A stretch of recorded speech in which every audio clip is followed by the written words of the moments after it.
welcome et bienvenue.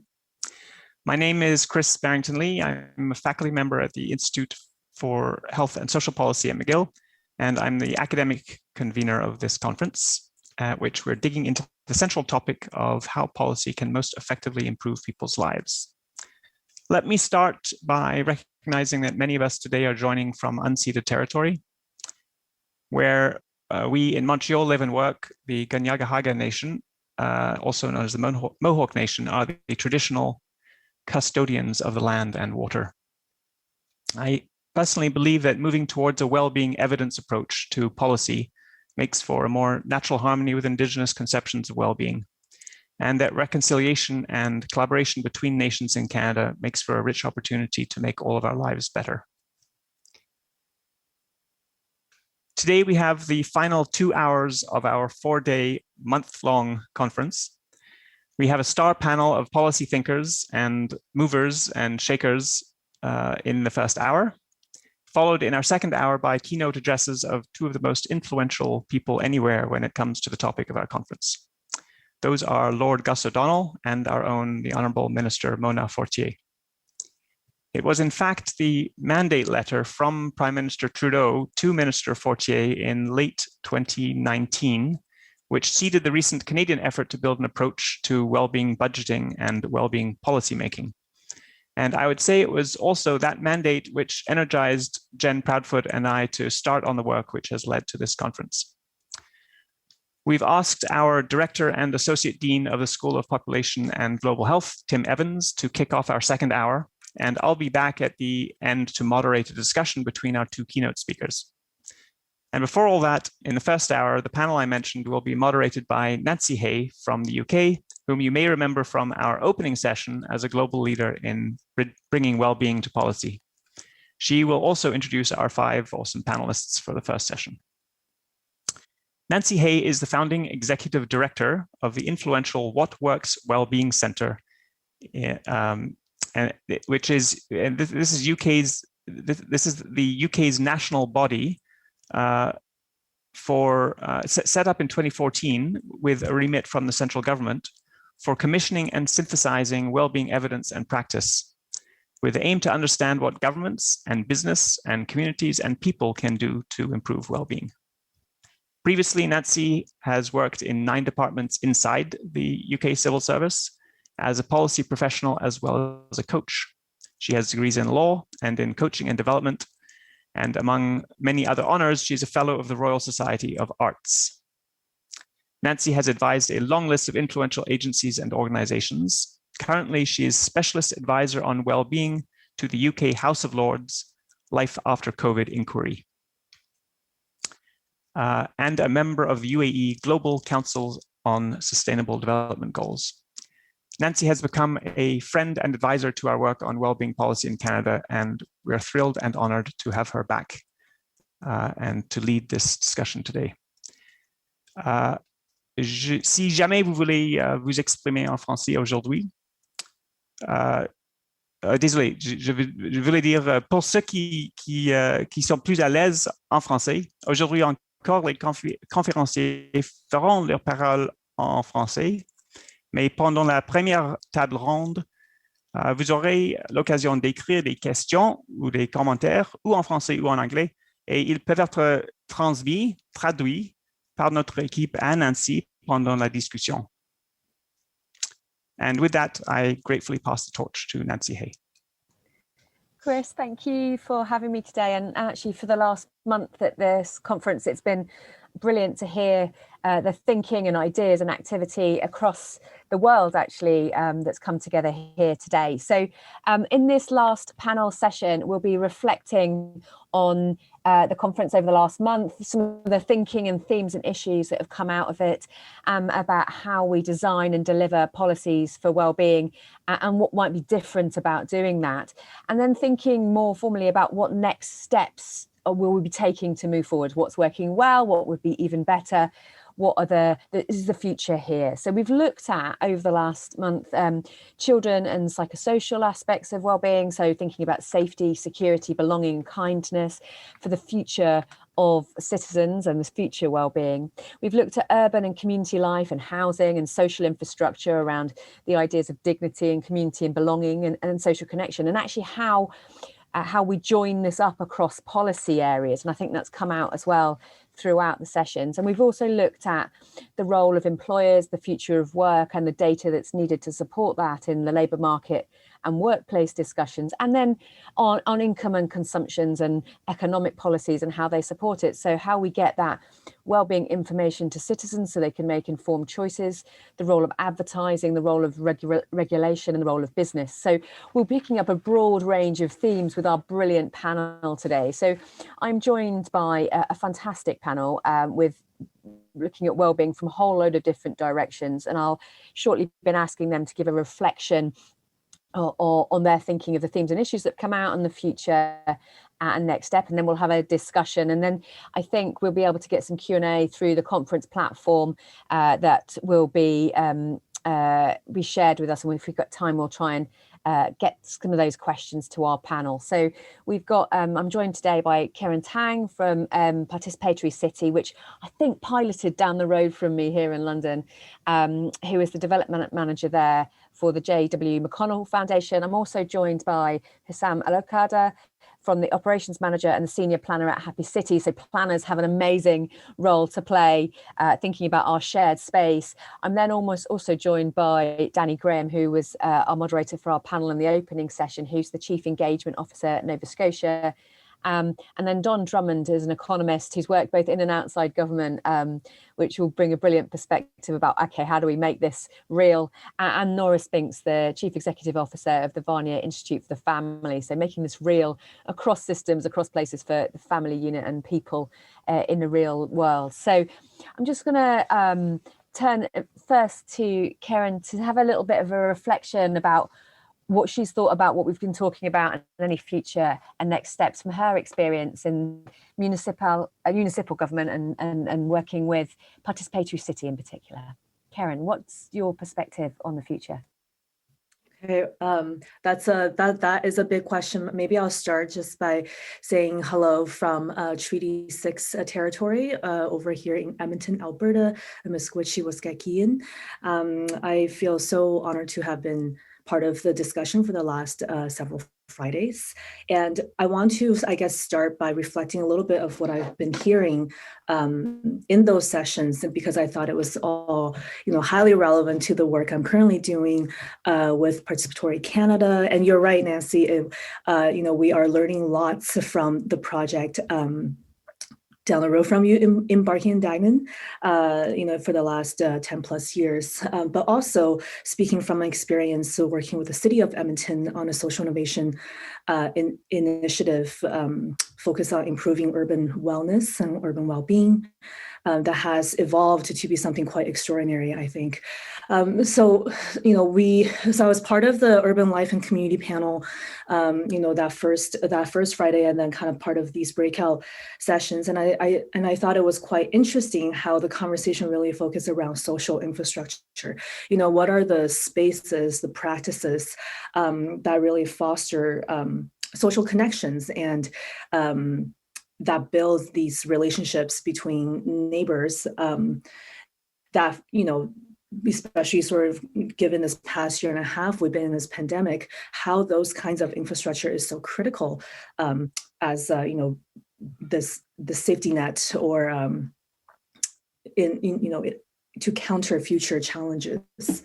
One of the things, obviously we talked about lots of things, but I thought things that really stood out to me is this idea around if we want to focus on delivering, implementing policies for well-being, we need to do more risk-taking. And I was joined by some of my colleagues from the municipality here, and we were really in the trenches around risk-taking at the municipal government, and it's not that easy. we also talk about devolving or sharing power with communities. But also some of the things, that came up in the breakouts around sort of this lack of shared understanding of well-being at a societal level, how we lack some of that shared language and framework, but related common sets of data. And this really big challenge of, I would say, polarization, and how often we lack these value-based, empathy-centered and stories in this well-being work and public dialogue. And to me, a lot of this work, when I was involved with the city, working on this urban well-being initiative in the downtown core, where there's such a concentration of so many complex challenges that cities see, everywhere in the world. How do you have some of those conversations about well-being, and well-being for who? Because it looks quite different depending on, where you're sitting, whether in a home, on the streets, here in Edmonton, in the River Valley, that notion of well-being is just so different. And sometimes, one group might not even accept what that looks like for other groups. And even now with this work around participatory city, participatory Canada, so much of those barriers can be broken down at the person-to-person level when we co-create, when we co-design, when we co-produce the kinds of communities and neighborhood we want to see. And, when we were preparing, and I'm not sure how long I have, by the way, so you'll have to stop me, Nancy, but when I was, go ahead. A minute or so is good, yeah, and then we can come back to your ideas. I think they'll flow well through the panel. Yeah, maybe I'll just wrap up to say, some of these ideas, when I was thinking about the questions that we were kind of prompted with, is how do we encourage more experimentation? How do we scale up these innovations on the ground?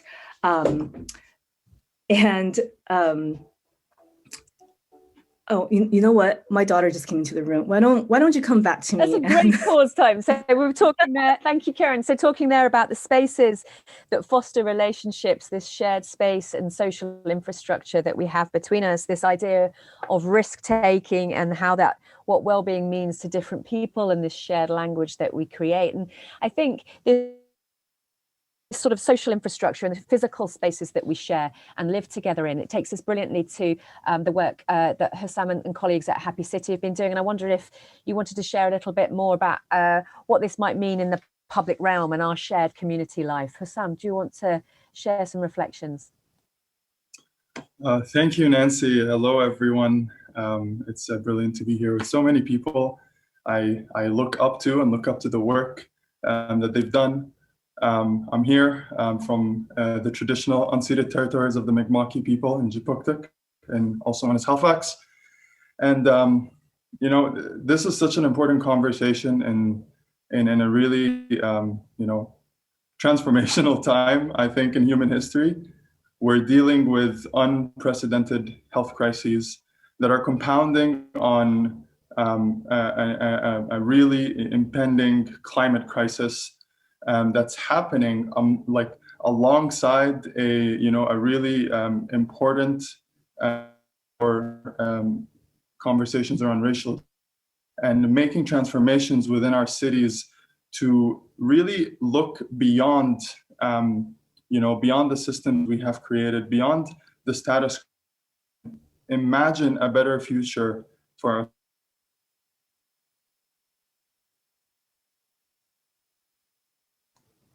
Are we losing the live feed?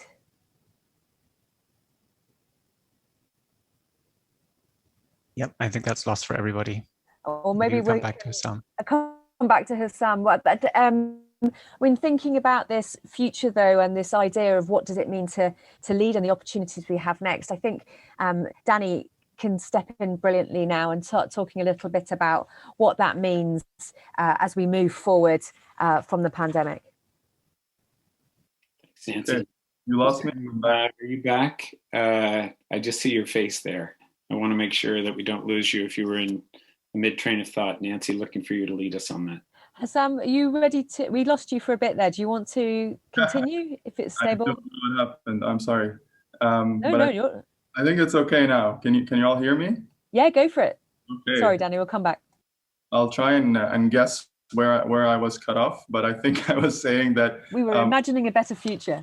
We're imagining a better future, and I think the conversation we're having right now around well-being is really at the core of it, because I think when it comes to subjective well-being, we're really trying to understand how people experience their life, their cities, from their subjective perspectives, how they feel, which traditionally is not something that has been measured, but now the conversation is coming back to it.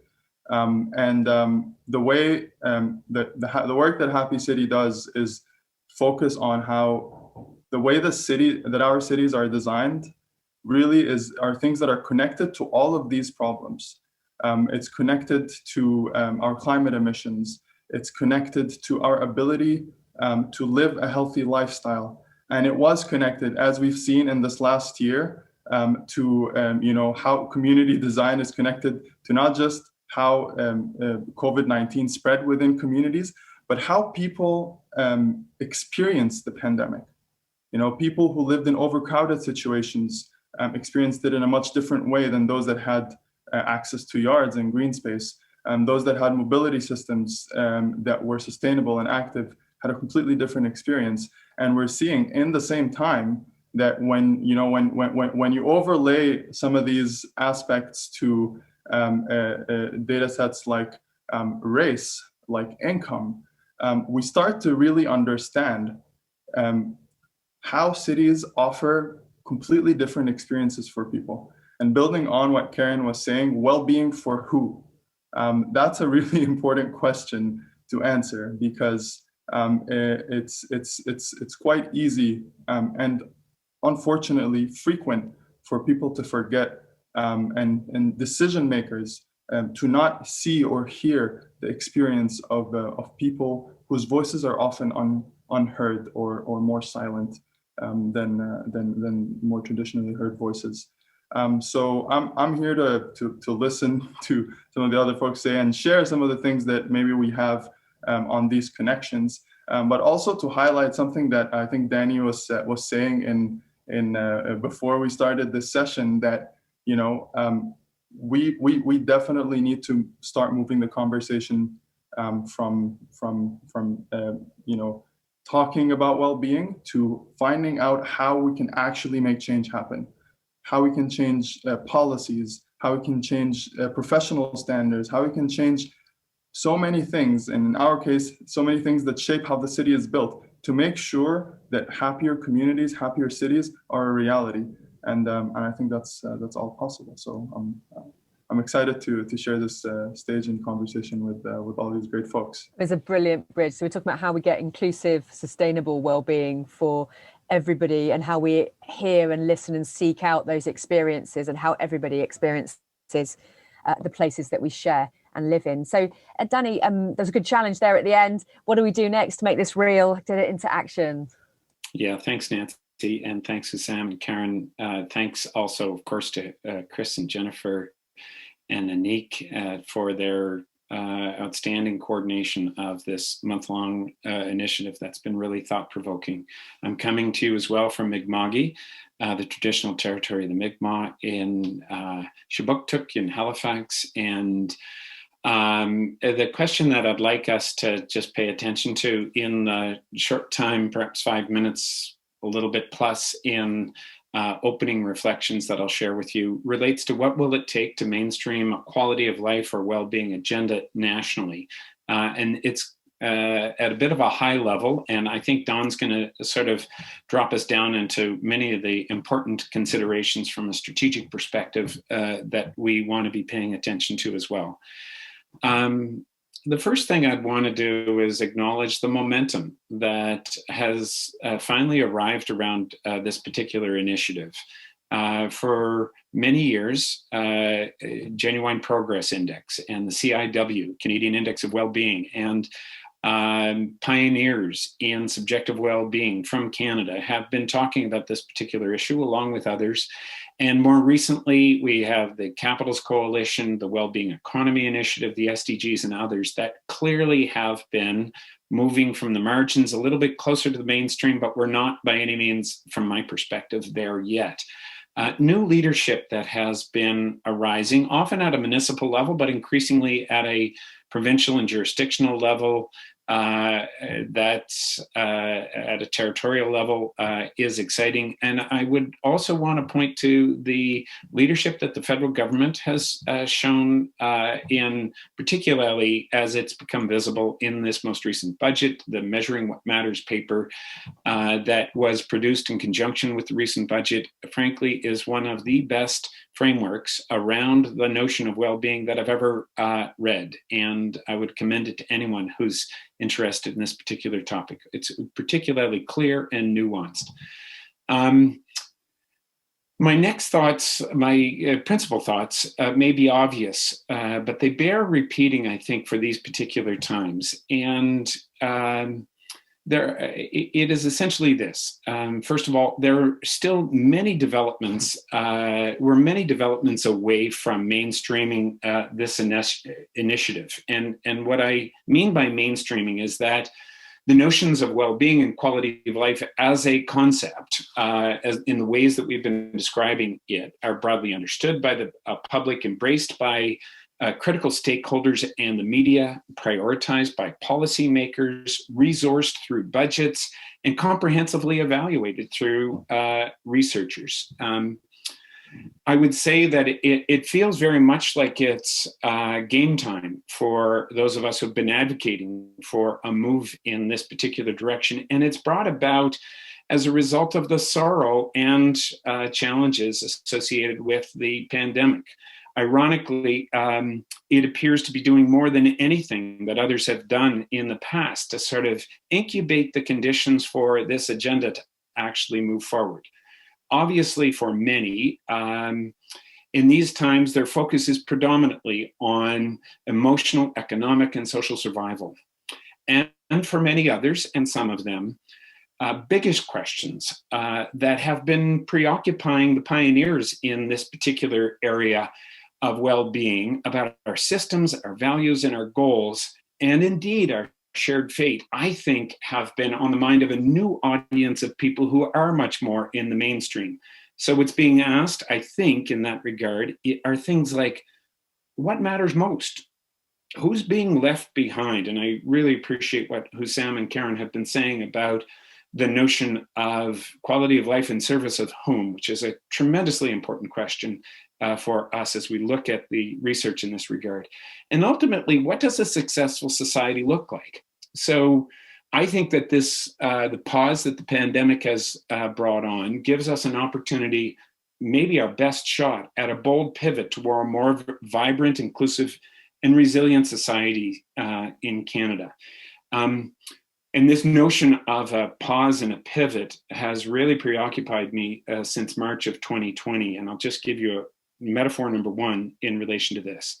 It seems like if you're like me, even though we're trying to look at big picture issues, we've been trudging along in a deeply grooved path, kind of forged from the frailest of our human instincts about consuming and climbing and competing. And this pause that we are in invites us perhaps not to continue on that path toward a horizon that was really moving us in a direction that was increasingly visibly perilous, and invites us to turn our shoulders, our hips, and our knees and our feet in a new direction and take some confident steps toward a new direction.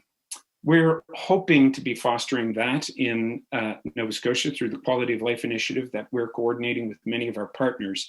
And I'd just like to point to a few things that are most relevant for perhaps other jurisdictions to consider as you think about that notion of a pivot toward a new vision. First of all, let's do what we can to surface those big picture questions about what we want and what success looks like. In our small organization, nonprofit, we've asked Nova Scotians two questions, which has been a bit of our calling card. And those two questions are, on a scale of 1 to 10, we should measure our success by growing the economy. And then we repeat that question, but replace growing the economy with improving our quality of life. We asked that question 6 years ago, and we've asked it again post-pandemic. Even 6 years ago, there was a striking higher accord that people gave to this notion of quality of life, and the distance between the answers that people answered, 7, 8, 9, or 10, has grown 58% versus 82%. So that gives us a clear idea of what's in the hearts and minds of people, but we need to build confidence in allies around, is this true and what does it mean? So as individuals, as organizations, we all need to join beyond our even our roles as government leaders and others to amplify the narrative about what does a good life and a good society look like. And I'll provide you in closing just with an additional metaphor, which I think for me is the one that is also quite preoccupying. And it relates, it's not intended as a criticism, but it's intended as a call to action for those of us who work in this area. And I think that it's a call for contractors, the metaphor. So if we're looking to build something, I think we've done a very good job of describing what that new something looks like, what the house looks like, for example. But we haven't really done a great deal to consider what does it take to build a house, and what are the many strategies and partners, government, from the public, private, academic, and community sectors that need to be involved strategically in driving a new something that is really practical and gets beyond just the research and starts to imagine what are the theories of change and how do we convert these wonderful ideas into things that actually create an impact in people's lives. So it feels exciting, but there's a great deal of work that still needs to be done at this time in that regard. Maybe I'll pause there. Thanks, Danny. I mean, that's given us a really great question to move on to, which is, what does it take to build this? How do we take these ideas into action? And someone who's worked on sort of in both academia and policy is Don Drummond here, who's joining us today. And I wondered if he would share some thoughts about what these active ingredients will look like in policy making, and how do we get from this data that we've got and how do we actually use it in practice? What does that look like for you? Thank you very much. So for the international audience, my apologies, I'll be rather Canada-centric in my comments here, but I think what I'm going to say as it applies to Canada will likely apply elsewhere, probably everywhere else as well. So as was said in the introduction by Chris, this quality of life index, I prefer to call it the quality of life framework, because I don't think it'll ever be an index as a simple number. I think there would just be too much controversy and disagreement on how one weights the different domains, but we could advance the work on the domains. Began back in December 2019, and Finance Canada has done a lot of research on what the framework might look like, and they've appropriately done consultations. I noted that in this conference, it's mostly people talking about policy initiatives that might improve the results from a framework or an index. It just struck me as this very reminiscent of all the major policy reforms we've had in Canada. I don't know if you'd say I was fortunate or unfortunate, but I was in the right place or the wrong place at the right of the wrong time. I've been involved in every major policy reform we've had in Canada: free trade, fiscal reform, tax reform, pension reform, the list goes on and on and on. And what the public and the media focused on was specific actions that came out of there. But I can tell you, when you're in the room doing them, the bulk of the time was spent on governance and culture. And there was a recognition, and I believe that even more strongly today, that no matter what policy initiatives you introduce, unless you strike the right governance structure and unless you affect the culture in an appropriate way, you won't get anywhere. And that strikes me that this is probably more so the case with the quality of life framework than even with some of the others. We have big governance issues in Canada, within government and across governments and in the country as a total. We have silos in government. We have departments that do specific things. We have even within the branches and officers that do certain things. A quality of life framework is a holistic perception of the person as an entire entity, and they're affected by health and social programs and labor markets. We don't have anything in government that maps that type of breadth. Maybe Prime Minister's office, maybe the Privy Council office, but they don't have the analytical capacity. That's not what they're designed to do. Maybe Finance Canada, but I would argue they don't even have the breadth of experience and expertise to do that. So I think we have a problem there. We are blessed in Canada with a wonderful statistical agency, Statistics Canada, and I'm very confident that they could do the data collection and possibly the reporting. But I don't think you want to put them in the position of the design of it, the weights, etc. That is too subjective. So we end up with some gaps on that governance structure. And the second, we are a country with a fairly unique fiscal federalism structure in which we have the federal government involved in certain areas like defense and monetary policy and the like. But much of the action that affects people most directly is at the provincial level. And there's a grave danger of having the federal government advance a quality of life framework in which ultimately the inadequacies it's going to demonstrate will be in a provincial jurisdiction, health and education being the two primary examples. What does it do about it? You can point out the problems all you want, but if you don't have the policy levers at your disposal, you're just going to be pointing out problems and you're not going to advance it. How do you get that cooperation? We're in a rough patch. I guess we've always been in a rough patch since the country came together in 1867. The friction between the federal and provincial governments, particularly a bit of a stalemate caused over funding of healthcare. And we've seen of late, I would say, federal incursions into a provincial jurisdiction in the usual way, limited funding, time period, start a federal provincial program, about to dump it as the time goes on. And I have a great deal of concern that that might happen here. These governance issues just, there cannot be any progress on this, and there cannot be any further advancing until we've solved that. I think even if the Department of Finance within the government takes the lead, I think it definitely needs an external body. It needs that objectivity. I can just imagine the first report and the spin that would occur if this was left solely in the government's hands. The emphasis would be on everything that looked good, and things that look bad would be in a footnote or appendix, and they would be suppressed. That's the nature. I'm not passing any blame. That's what happens when you get into political power. The second aspect is culture, and we need to recognize this changes life, quality of life changes life completely upside down from the way we view it. We do not think holistically. Because our information is gathered and because our governments are around silos, we get an economic report, and it's just an economic report. It'll probably just be a singular report. It might be on gross domestic product. It might be on the labor market. That's it. We don't even get a profile of the economy as it is. We never would get anything that would combine the economy and the environment or healthcare. We don't get anything that is sort of the state of life of Canadians. We're just not used to that. We're used to receiving information on a piecemeal basis, and that's what gets reported and that's what gets digested by Canadians.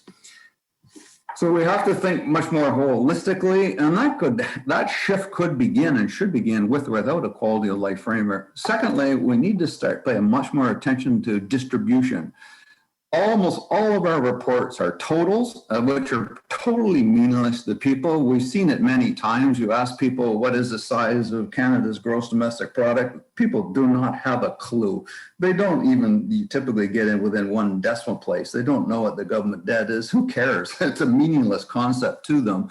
We will get averages, but there's not very many people that can relate to an average. Almost everybody is below or above an average, or occasionally we'll get a median, and out of 39 million Canadians, there's only one person at the median. So what the heck does that mean? Who's going to relate to that? We will never get, when we get health, we may get average longevity. We don't pay any attention to the gigantic gaps we got on longevity between the general population and Indigenous Canadians, for example. We anxiously wait the OECD's PISA education scores, and we compare the Canada results to other countries.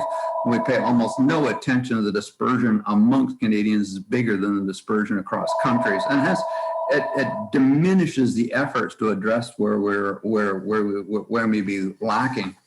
And then finally, we need to shift the focus to outcomes. Almost everything we report is on an input. We relentlessly, in particular, report how much money we spend on something. If you look at our 730-page budget, it has about 729 pages describing the particulars of programs. It doesn't talk about outputs, and it almost never talks about outcomes. And yet a quality of life framework is all about outcomes. I'll take health as an example. I think it's rather sad that our high quality Canadian Institute of Health Information's flagship publication is on health spending, and it's spending on healthcare restoration activities. Why wouldn't the publication be the health of Canadians? In fact, we don't really know what the health of Canadian is. We just know longevity, maybe health adjusted longevity. We know the incidences of disease and disability and illnesses, but we don't know virtually anything about health from a positive perspective. And you could apply that same thing for every different field. So you always got to recognize the context when you're doing something. And the context at the moment in Canada is extremely unfavorable to advancing a quality of life framework. And bless the heart of all those who are racing ahead thinking of the policies to improve it. But let's make sure that we put a proper governance structure in place and we address these cultural impediments to its success, because it won't go anywhere otherwise. Thank you. Don, thank you. And certainly really clear that the core to effective implementation here is about the governance and the culture of whatever we do, and picking up those ideas about which level of government can do what and how you can maximise the impact from where you are, how you get this from piecemeal reporting to a broader combined holistic state. Just looking at distribution that's come through a number of our contributors today. And so that reminds me of sort of one of the comments we had in the British press, which was, it's not my GDP. And you can sort of see that whilst the average GDP of the nation went up or recovered, that actually people didn't necessarily feel any better off, and actually they probably weren't. And so we called this sort of hidden misery or fairness, and this distributional concept a really important one to make it meaningful, so that we find and see and hear the experience of as many as possible. And that real challenge on shifting to outcomes, let alone outputs of that spend in different fields, and how we expend the measures of success for the different areas. And the UK has just been consulting on what a health index would be, actively looking at the health of the nation rather than the ill health of the nation. So I think this is exciting trends, but quite a long way to go, and some of them quite practical, process level things. So thank you very much. And actually that brings me to Nora here, who's been trying to negotiate all these different systems that impact on the family as the unit, and actually quite a lot of them do, and that's a proper holistic thing that interacts with large parts of government. So Nora, I think you wanted to say a few words and also share your screen, is that right? That's correct. So let me just quickly share, in order for me to stay on time and on target here this morning. It is a pleasure to be here, and thank you for being part of such a wonderful panel this morning and a part of the conference this month. I would also begin by acknowledging that I am currently on the unceded territory of the Algonquin and Anishinaabe peoples, and would like to pay my respects to Indigenous peoples across the country, from which we are all very grateful, and to show my respects to Indigenous elders past, present, and emerging. When we look at well-being, we look at it through a family lens.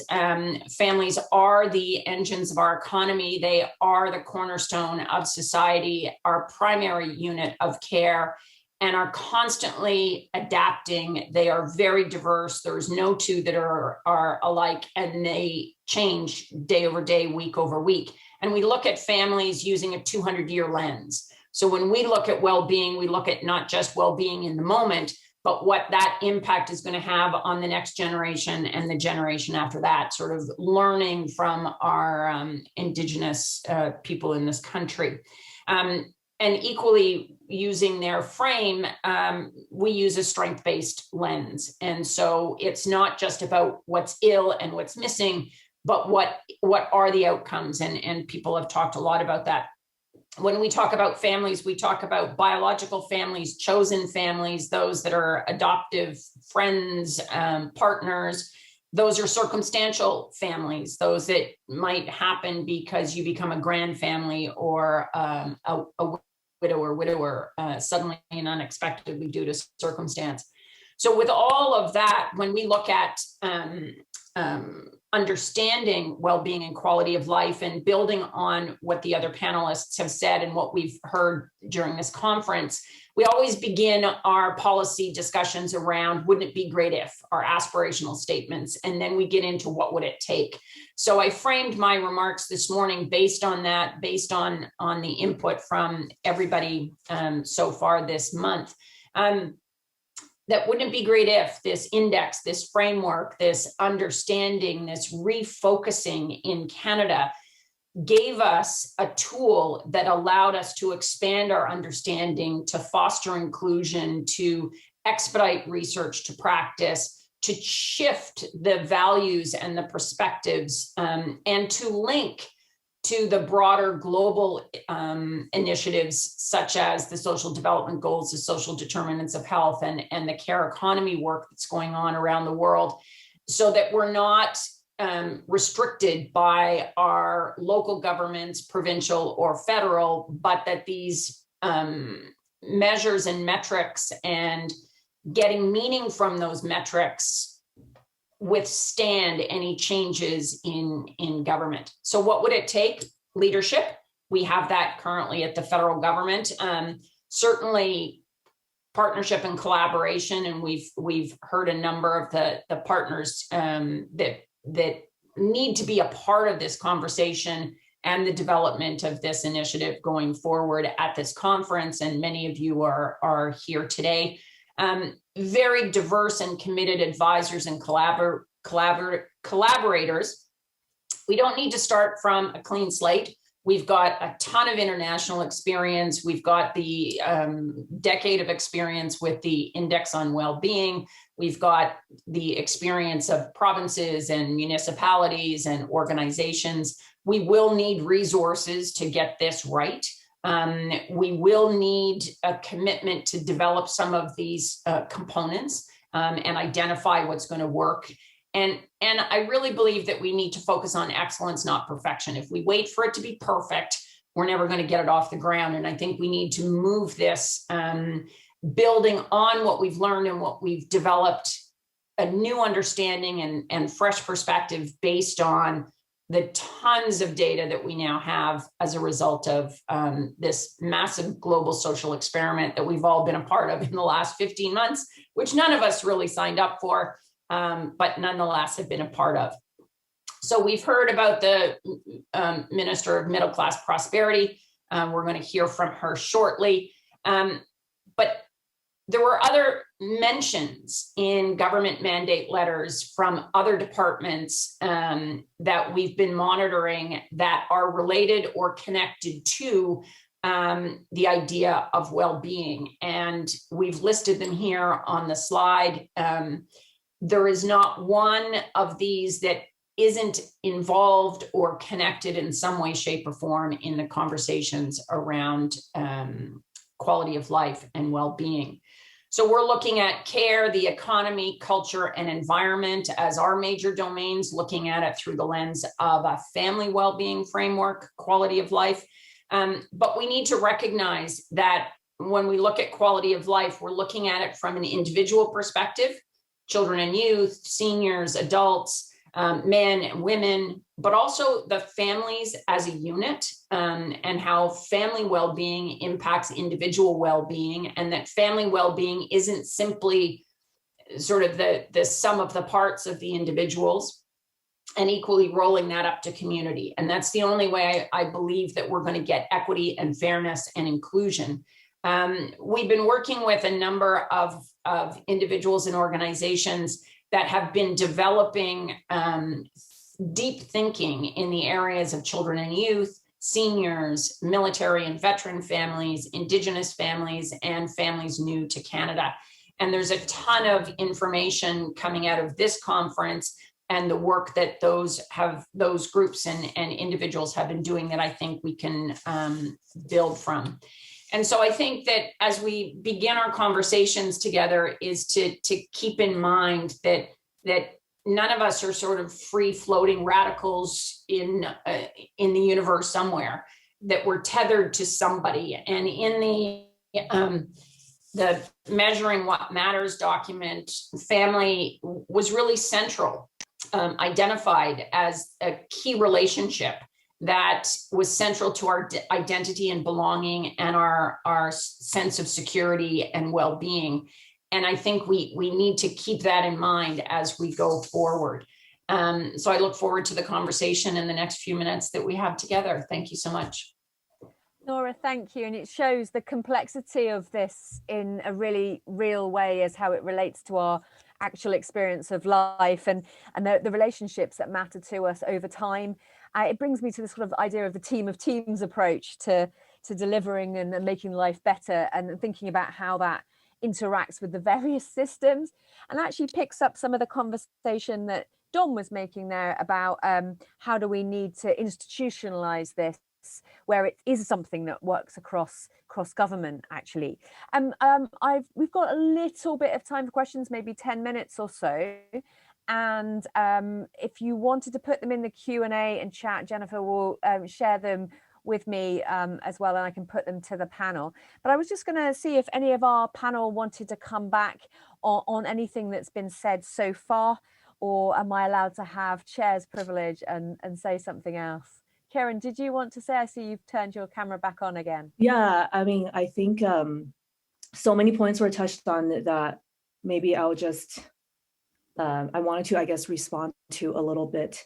I think it was interesting, I think it was Danny's point around, we're in this moment that invites us to change in some of the new directions. When I think about the work, I did with the municipal government, sort of this idea of innovation, of pivoting and trying new things has become, almost this catchphrase for almost everything, including, incremental improvement, that it becomes almost meaningless. And when I was working on this particular project around urban well-being, taking a social innovation approach, which meant, going down to, at the community, at the ground level, because that work doesn't happen at the office level, in an office tower. When we talk about urban well-being, when we talk about working with communities to co-design, co-create that, it came very obvious it was a very obvious thing when we worked with our community partners, and the biggest resistance actually came from institutions, and oftentimes inside city government. And as much as I think public sector and civic innovation is a growing field, as we've seen with a lot of work coming out of Bloomberg philanthropy, in my experience, it's still very much often in its own kind of island of oasis, and it is a culture. It is a culture thing, and how do you, just how do you spread that is often, to me, what it takes, and that no matter what kind of policy or framework, culture changing, I think is quite key to that, and I guess.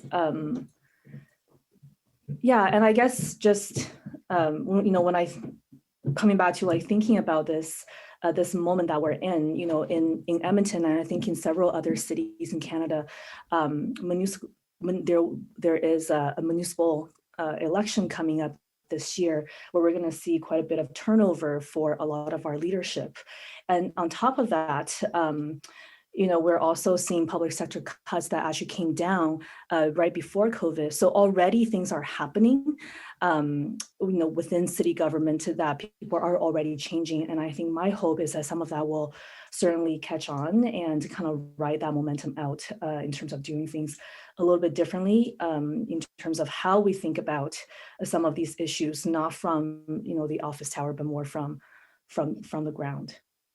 Thank you, Keren. So talking about this as an approach that lasts over changes of leadership, and what does that look like in terms of culture change? I was quite heartened by some of the OECD work on innovation in itself being, at municipal level, being itself a positive thing in general for well-being. So that was exciting to see.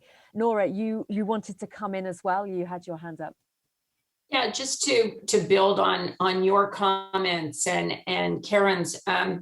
One of the things that we've discovered in the research related to COVID and the way in which individuals and families have experienced disruption experienced life very publicly and very collectively.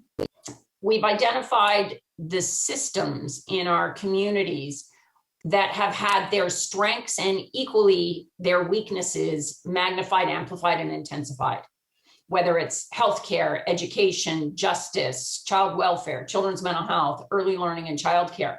And it's not that those weaknesses weren't known before pandemic, but since pandemic, those weaknesses have been magnified and intensified and amplified for those who are outside of those systems. So we have this amazing opportunity to seize this learning as we go forward and look at how, where, and when we're going to get work done, how, where, and when we're going to get policy done, what kinds of benefits and programs and policies and services are needed and have benefited across jurisdictions and across different groups, where we've seen more equity and more inclusion during pandemic in a lot of ways than ever before. So lots to learn, lots and lots to learn this year. It's really exciting. I agree with you. This has magnified all of the things that affect our well-being have been hit at once, and we've got this amazing collective experience. Although it's probably worth remembering that actually people's experiences of the pandemic will be quite different. So when we talk about the experience of home working, for example, 60% of people in the UK had not worked from home. And so there's this variation of this experience and how those play out across the teams. Don's clapping and cheering us as we talk about this distributional impact as well. That's fantastic. I'm going to ask Houssam to come in, and then I've got a question for Don from the floor. Thank you, Nancy, and I think really interesting insights from everyone. I want to come back to something that Don said, which was about, well, how can we shift the conversation to outcomes, not just inputs? It reminds me an example from our field where in LA they kind of implemented a really wide highway expansion program that cost billions of dollars, and it was a big deal. We're doing this thing, et cetera, et cetera. And then a few years later, it came out that all these billions spent improved travel times by 1 minute. Which is to transportation professionals is not a surprise, because we know that you make highways wider, more people will drive, more traffic. But it brings back to how there's often a focus on what we're spending, what the change we're making, and not the outcome. And this is something that really the pandemic, I think it showed me something that I haven't seen in the 15 or 16 years that I've been living in Canada since I moved here, is that bureaucratic decisions were made quickly. and it was done so because, well, there was an understanding that decisions needed to be made quickly because there is a state of emergency. But also there was, I don't think like we ever had such clarity on what the outcomes are supposed to be from a public servant. Low cases, low death, low transmission of COVID. And we saw in jurisdictions like Nova Scotia and BC, where the public servants, the specialists who were responsible for achieving these outcomes, like Dr. Strang here and Dr. Bonnie Henry in Vancouver, had an almost cult-like status because they were so transparent. They made mistakes, they made decisions, but they came back and said, this is why we made them, this is how we achieved this. And they kept correcting their decisions over and over and over.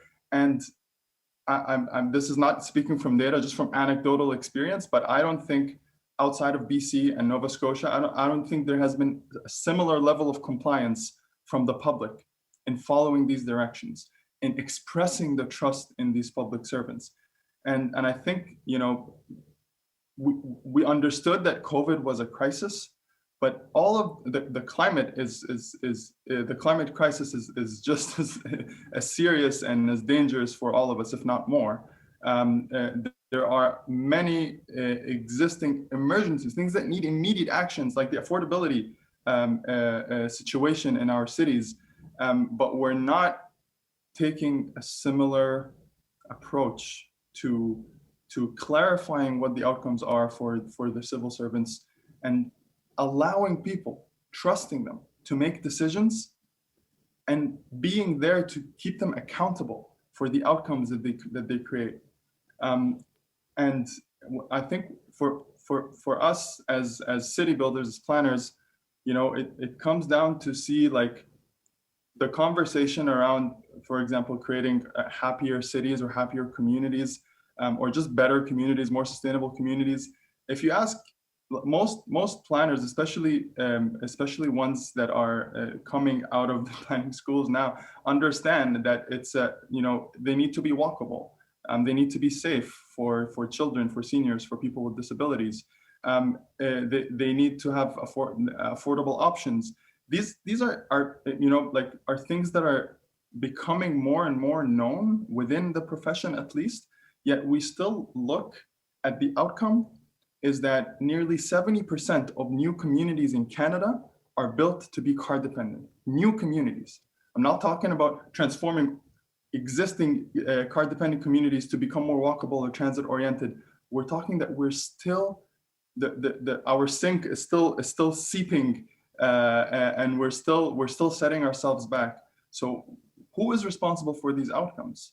Why are they not happening? Why is the ship not turning for our climate emissions? Why are they not turning for walkability in cities? Who is responsible for well-being? Whose ultimate responsibility is it? I'll end on that particular point. It's like, whose job is it? We don't have a department for well-being, but that clarity of goals accelerated the focus from policy and research and policy into practice during the pandemic. And how can we get a similar one? I have one last question that we need to be very, very quick on. I've got like 2 minutes, but there's a couple of questions from the floor for Dom. But 2 questions. One about there are actually quite a lot of health data. How can we make sure it's part of the conversation? And the other bit is, what are the key elements to go forward to a more holistic governance in Canada regarding well-being? So what does the adoption of quality of life framework look by the federal and provincial governments look like? So Don, are you able to pick up those last 2 questions in the last 2 minutes that we've got? I guess all I can really do is highlight the importance of those questions, because we don't have the answers at the moment. I think in Canada and probably elsewhere, we definitely need to refocus what we look at. We focus on the wrong things. We focus on inputs. We focus on what we spend. We focus on design of programs. We don't focus on the well-being of people. We look at people and life in fragmented pieces. We don't look at it totally.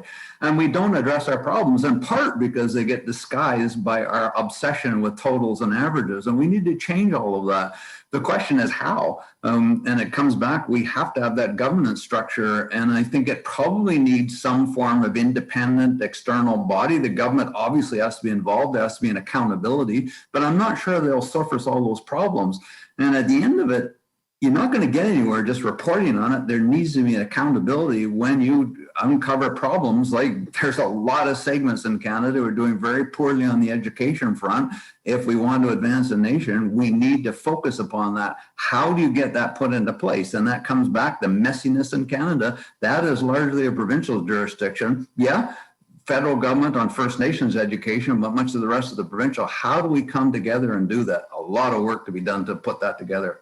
Brilliant. I mean, I think that leaves us on to our next action. I want to say thank you so much to our brilliant panel. I think we could have gone on for some time. I had some other questions to come up. So I want to say thank you very much to Don Drummond, Nora Spinks, Danny Graham, Keren Tang, and Houssam Elokda from Happy City, and say thank you so much for your questions and engagement today. I think we've got a really good set of ideas and themes to take forward. And I'd like now to hand over the proceedings to Tim Evans, Director and Associate Dean of the School of Population and Global Health at McGill, to kick off our closing keynote session.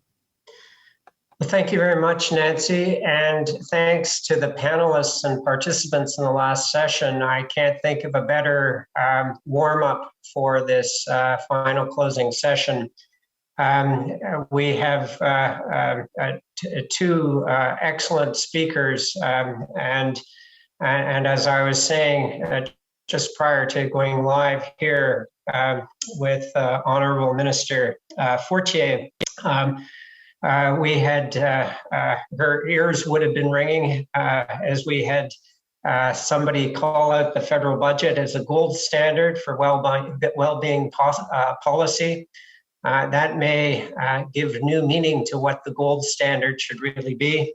And then a real sense of opportunity associated with the pause and pivot as we move towards post-pandemic. And a sense that on fronts related to governance, culture, and context, there were really opportunities to take advantage of the current setting, but still significant work to do. So with that, I would like to just introduce our keynote, Honourable Mona Fortier, who's the Minister of Middle Class Prosperity and the Associate Minister of Finance, one of the architects of the recent federal budget. Minister Fortier was elected to Parliament in 2017, and of note, the first female member of Parliament of Ottawa-Vanier. She has a long and distinguished career which has a primary accent on engagement with the community on a broad set of issues, working with not-for-profits, both in an executive capacity, but also being an entrepreneur for the bigger picture of well-being. She's been feted for her accomplishments with the Queen Elizabeth II Diamond Jubilee Medal in 2012. And amidst all of that, she's a mother of three. I would note she's a University of Ottawa graduate. And Minister Fortier, you and I share that distinguished legacy, a community leader, entrepreneur, and she knows just how important it is to come together with ambitious plans to build stronger and better communities while growing the middle class. So I was given permission, Mona, welcome. We're looking forward to your remarks, and you're going to follow our other speaker, and I'm going to pass on the parole back to Nancy to introduce our other speaker. Nancy? Thanks, Tim, and it's my pleasure to introduce Lord Gus O'Donnell, who has been a strong supporter of thinking and implementation on wellbeing here in the UK and more widely. And he's both an academic economist and has been at the heart of economic and broader government decision making and policy making in the UK and globally over many years at the Treasury and as Cabinet Secretary to 3 Prime Ministers and leading the civil service, of which I was part. He now leads work to support better decision making across sectors. So as a government, as a crossbench peer in the House of Lords, with the private sector as his role of chairman as Frontier Economics, with the voluntary and social sector as chair of Pro Bono Economics, and with the sports sector, which I know is close to what he cares about a lot, and with academia as well as visiting professor at the LSE. And he has been a key part of the Commission for Wellbeing and Policy here in 2014 that set off a lot of the work that I now do, looking at how we can bring the science of wellbeing in measurement into policy making. And so we're going to talk today a little bit about speculating about what this might mean for the future of wellbeing science and action in policy making and beyond. Thanks, Nancy. And so we'll hear first from Gus and then from Mona, and then we'll have a moderated question and answer. So please get your questions ready. And Chris Barrington-Leigh is going to moderate that discussion. So over to you, Gus. Thank you very much. And it's a great pleasure to be here. And I was asked really to think about the future and to look back and say, what would it look like if Canada had adopted the quality of life as its goal in government, and from, let's say, 10 years in the future? So I've taken the liberty of deciding that I'm going to do this in the form, as a former press secretary, of an interview with the Prime Minister of the day of Canada. And imagine that the Global Nation Statistical Index, which is taken over from the UN, of course, 10 years time, things have changed, and they're interviewing the new Prime Minister of Canada. I'm glad to say Prime Minister Fortier, who's just been elected on the back of great improvements in the quality of life in Canada. They're now top of the global index. And the question is really, how did you do that? How did you achieve this goal? What were the things that changed? And so I now get to do something I've always wanted to do, which is pretend to be the Prime Minister and pretend to be, in this case, the Prime Minister of Canada. So how was it done? Well, I'd say, first of all, clarity of vision. We've heard already in this conference so often that governments make the mistake of thinking it's all about inputs. How much did we spend? And the great breakthrough happened when we moved to a government that finally said, let's talk about outcomes. And the outcome we want is improving the quality of life in Canada, but not just the average level, but looking particularly at the dispersion, the distribution of the quality of life, caring most about those at the bottom end and making sure that we improve the average by raising people from levels where their quality of life is really quite poor. We're, to be honest, not too bothered about getting people who are pretty happy to be blissfully happy. That will leave to other people. So that was the most important thing. Secondly, the early decision to collect well-being data on a globally comparable basis. So you learn what everybody else was doing in the world, and we followed it. And we did this by the federal government bringing together all the provinces, getting agreement on them on what were the key issues that they were going to be part of this overall look at quality of life.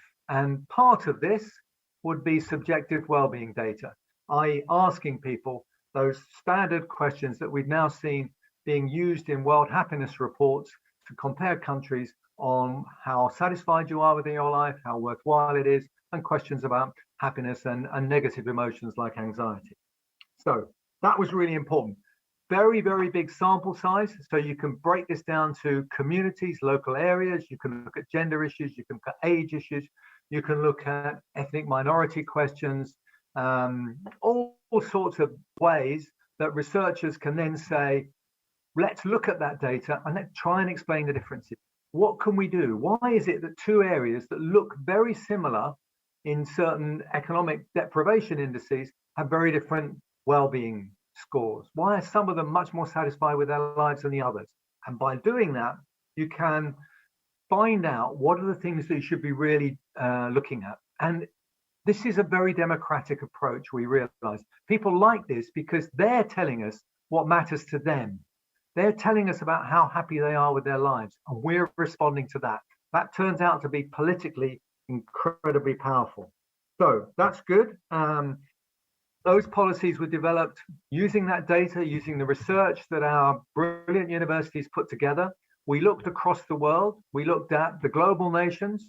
They've got a What Works Centre built on good old Nancy's What Works Centre in the UK. We now have a global version, which looks at all of the different ideas for improving things, looks at the trials, the evaluation, the evidence, and tells us what might work in our particular area, because it varies so much from community to community. You have to do, we realized we did lots of trials, lots of experiments. We didn't think we had one answer. We did lots of work to work out what the best ways of doing it. The fact that we measured this data and produced quarterly data was incredibly powerful for all sorts of areas. For example, you can find out which schools, how schools are doing in terms of improving the well-being of their children, what universities are doing. When it comes to thinking about careers, you don't have what we had 10 years ago. You asked about careers, they tell you about incomes and benefits and what kind of structures there would be. They didn't tell you about how happy people were in those jobs, whether they really felt their jobs were making a difference. And we know from the well-being data, the analysis that was done 10 years ago, that actually people who have a job with a real purpose and feel they have some control over that job are much happier than those in similar jobs with even higher incomes, but don't get as much on the purpose side. So that was really important. All of that transparency allowed people to make better decisions, allowed governments at all levels to actually think about what the right things were. And the teachers loved it. Instead of these exam factories that only cared about what grades kids got, They actually were bringing out kids who were resilient, who were able to manage life better. And surprise, surprise, that we get from the UK, and again, it was available 10 years ago, showed us that children who have higher well-being actually do better in exams, go on to do better in life, have higher well-being in life, and curiously enough, higher incomes as well. So it all fits together. All of this, these better policies were helped by having the Quality of Life Act passed in 2023, which established an independent body which looked at the data, and looked at the government's plans for improving quality of life, and basically gave an assessment of how they were doing, not just on averages, but on different groups and inequalities of well-being. This was based on the UK Climate Change Act 2008, which has done this and which has proved that by legislating in this area, you can make a sustained difference. It also made it much harder for future administrations to come in and do this. Different administrations, in fact, found it very hard to move away from the Quality of Life program once it had been established, because, I mean, imagine competing for government saying, actually, what we'd like to do is reduce the quality of life of Canadian citizens. Doesn't work, right? The debate changed away from what the right outcome should be to a very healthy and strong debate is how do you best achieve those increases in quality of life. It's a very healthy debate and led to very good outcomes. Of course, Statistics Canada still produces quarterly GDP numbers, but those quality of life numbers that are produced, which show quality of life by province, and there's a lot of competition goes on and people trying to show how they can do better, those statistics are actually much more heavily watched than the GDP numbers. GDP numbers are still there, we still use them, activity is quite important, but it's all about much broader things, which it's my quality of life. As Nancy mentioned, people don't think it's my GDP. This change was helped as well by recognition of the global challenge of climate change. Country after country was realizing that maximizing GDP wasn't really the answer. We needed a much broader framework, and we needed to accept the fact that actually, if you really cared about the well-being of the nation, the quality of life of the nation, you needed to think about the quality of life of those of your children and the future, and that was massively affected by climate change.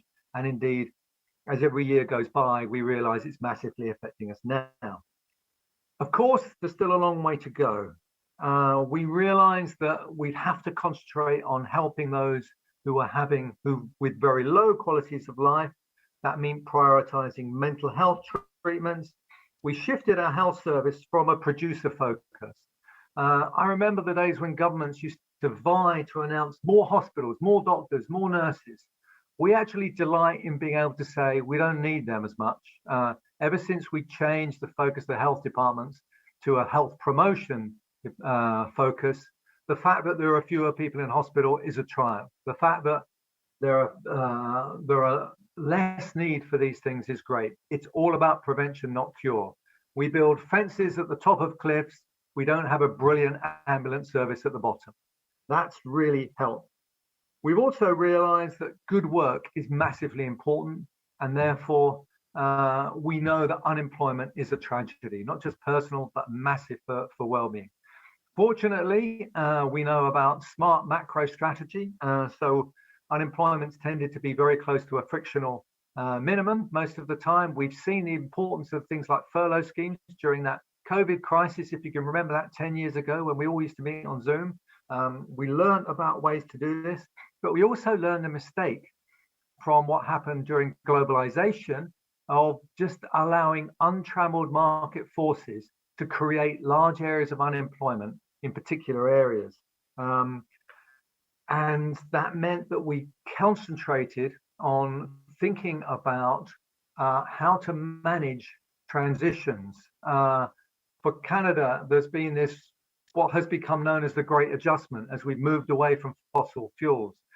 That has meant livelihoods have changed, that we've had to manage reskilling, relocating in some cases, all of those things. And technology is now doing that again. The progress of artificial intelligence has meant that those middle-class jobs in accounting, in auditing, in legal services, they're all going, right? They're changing quite radically. And we need to think about careful regulation of those areas to ensure that the way in which we accept these advances means that we are not leaving people behind, that we have actually given them the right skills, we've helped them through the transitions. So all of this is working very well. It's allowed nations to work together because if only some nations look at this, there are some competitiveness issues. So it's been great that Canada is now chairing the what is now known as the Democratic Alliance. This is a body that's come together to accept the fact that the G7, the G20, and the EU never quite got it together in terms of global developments, and they concentrated on doing things like looking at tax globally, looking at the regulation of technology companies, and all those sorts of things. So the future is indeed extremely bright. Canada has done very well. Some people say this is a result of a speech that I, as Prime Minister, when I was merely a junior minister, gave 10 years ago at a conference in Canada. You might think that I couldn't possibly comment. So now I'd like to hand over to what might be our future Prime Minister, who can actually tell us how it all starts from now. Thank you very much.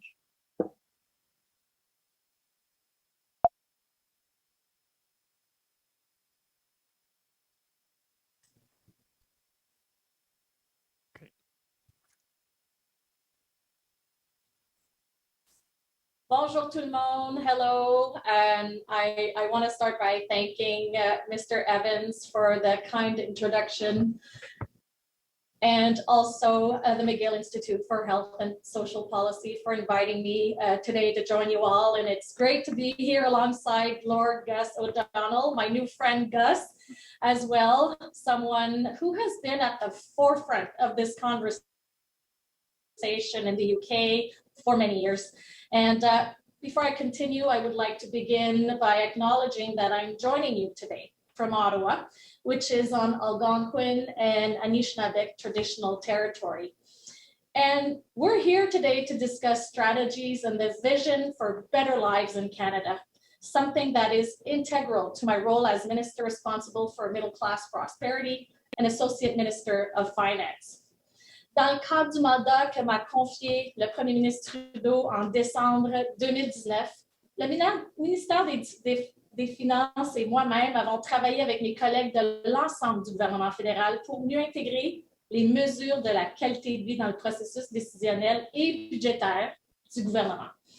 Pour celles et ceux d'entre vous qui sont présents aujourd'hui et qui ont participé à l'élaboration de ce cadre, merci. Merci pour tous vos précieux commentaires. Ils ont été essentiels pour nous amener là où nous sommes aujourd'hui. Cet important travail a commencé avant que la COVID-19 ne vienne perturber nos vies, mais la pandémie a mis en lumière ce qui compte le plus pour les Canadiennes et les Canadiens. Now, the pandemic has affected so many dimensions of our daily lives, from health impacts and job losses to mental health and social isolation. And it has also highlighted inequalities that some Canadians continue to face, including access to affordable housing and childcare, access to the outdoors, barriers faced by women in the workforce, systemic racism in our Black, Indigenous, and people of color communities, and more. It is clear now more than ever that traditional economic indicators such as GDP cannot act as a standalone measure for the overall well-being of Canadians. Right now, we have a unique opportunity to find ourselves at a pivotal time in our society, perhaps forced upon us by the tragedies of the pandemic and challenges that Canadians have faced over the past 15 months. And for us to all take stock of what matters most for the well-being of Canadians as we seek to build a stronger, better, more resilient country than ever before. And our government strongly believes that the quality of life of all Canadians should be at the core of policymaking. And Canadians agree. A study commissioned by our government last summer found that nearly 3/4 of respondents felt it is important to move past solely considering traditional economic measurements like levels of economic growth, and also consider factors such as health, safety, and the environment when we make decisions. Our recent federal budget reflects this belief. Il s'agit autant de terminer la lutte contre la COVID et de relancer notre économie que d'investir dans les mesures qui serviront à améliorer la qualité de vie des Canadiens. Des facteurs comme la garde d'enfants, les arts et la culture, l'environnement, le logement abordable et l'infrastructure publique en font partie. Et grâce à l'élaboration d'un cadre de qualité de vie présenté dans le cadre de ce budget, nous plaçons la qualité de vie des Canadiens au centre de nos décisions en matière de politique et d'investissement. This is a historic and significant budget, which truly puts Canadians' well-being first. In fact, the keyword quality of life is cited over 385 different times. So as you can see, clearly, this is a priority for us. And I will also like to invite everyone here today to look at Annex 4 in the budget. This is it. You will find how we are moving beyond GDP with a quality of life framework that is based on evidence about the factors that matter most to Canadians: economic prosperity, health, the environment, social cohesion, and good governance. Notre travail a été guidé par des conversations avec des experts comme vous, avec l'OCDE, avec les parties prenantes, avec d'autres nations qui sont avancées dans leur réflexion sur le bien-être comme l'Écosse, l'Islande, la Nouvelle-Zélande, et par les commentaires des Canadiens. Il en résulte une approche unique faite au Canada. Through this framework, we are using a suite of indicators, measuring, for example, mental health, impacts on the environment, employment, social trust, and post-secondary attainment. We can better measure and evaluate the impacts of key measures on Canadians' well-being. And this includes looking at the distribution of outcomes and opportunities across the Canadian population and focusing on the sustainability of outcomes over time. And that is whether today's prosperity could potentially undermine future living standards. Cette approche ne consiste pas à réagir aux problèmes lorsqu'ils se présentent. Il s'agit d'une approche d'élaboration des politiques qui investit de façon proactive dans les éléments qui, nous le savons, améliorent la vie, notre prospérité, notre santé, notre capital social et naturel et notre système de gouvernance, auquel les Canadiens savent qu'ils peuvent faire confiance.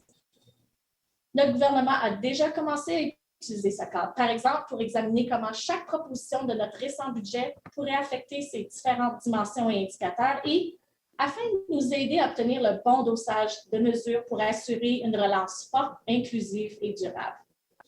Now, take, for example, our government's historic commitment to establish a Canada-wide early learning and childcare system. The pandemic has emphasized that this is not just a social issue, but an urgent economic one as well, that mostly often directly impacts women. It's a cornerstone of our jobs and growth plan and will provide jobs for workers, the majority of whom are women, while enabling parents to reach their full economic potential and creating a generation of engaged and well-prepared young learners. And as you can tell, while this measure will advance GDP growth, measuring its impact in terms of GDP growth alone would surely understate the benefits of this investment. And as someone who literally had to start my own daycare in my basement because I had no other options as an entrepreneur and small business owner, I can tell you how transformative this will be for so many people with families. Nous savons également examiner le racisme systémique qui a eu des conséquences dévastatrices sur le bien-être des Canadiens. Et dans cette optique, notre budget a annoncé de nouveaux soutiens pour les communautés noires canadiennes. On s'attend à ce que ce soutien ait des répercussions positives dans une multitude de données importantes pour la qualité de vie, notamment la lutte contre la discrimination, l'amélioration de la santé mentale, le soutien au développement des compétences et la création de possibilités d'emploi au sein des communautés racialisées. And I do want to take you in behind the scenes to show you how the framework helped guide decision-making in Budget 2021. And I'm proud to say that you can pick any measure in our recent budget and go look at the expected quality of life impacts, which are reported in Annex 5, our impacts report, and these are the indicators which we'll use to measure the success of these initiatives and how they support Canadians' well-being. On the issue of data, we know it is the key to the success of the framework and tracking our progress. And we need to know what investments are working and which ones are not to inform our future funding decisions. And to help ensure we are getting the data and information we need, our recent budget announced over $13 million and $2.2 million ongoing to enable Statistics Canada address key data gaps to support decision-making and budgeting. And this is something I was very happy to see announced. Et de plus, le budget propose plus de 285 millions de dollars sur 5 ans et plus de 40 millions de dollars par la suite pour recueillir les données désagrégées de meilleure qualité qui permettront au gouvernement, aux chercheurs et à d'autres intervenants de mieux comprendre les changements environnementaux et les expériences des gens au Canada. In conclusion, you can see that I'm very proud of the work we have done, but there is still so much work for us to do together. And I encourage you to consult the discussion paper we released alongside the budget, which is available on the Department of Finance's Canada website. And I will be continuing this conversation at the OECD ministerial meeting I am attending on Monday and at APEC with my G7 counterparts later in June. And I'm also looking forward to engaging with First Nations, Inuit, and Métis leaders on our proposed format, as well as engaging in roundtables with a diverse array of stakeholders. And our aim to continue the dialogue on the framework and its indicators, which are continuing to be refined, and how we can continue to integrate quality of life into all decision-making. Because when every Canadian has the opportunity to succeed and benefit, the well-being and quality of life of all Canadians will flourish. Now, I'm very happy to take some questions along my good friend, Gus. Thank you very much. Merci.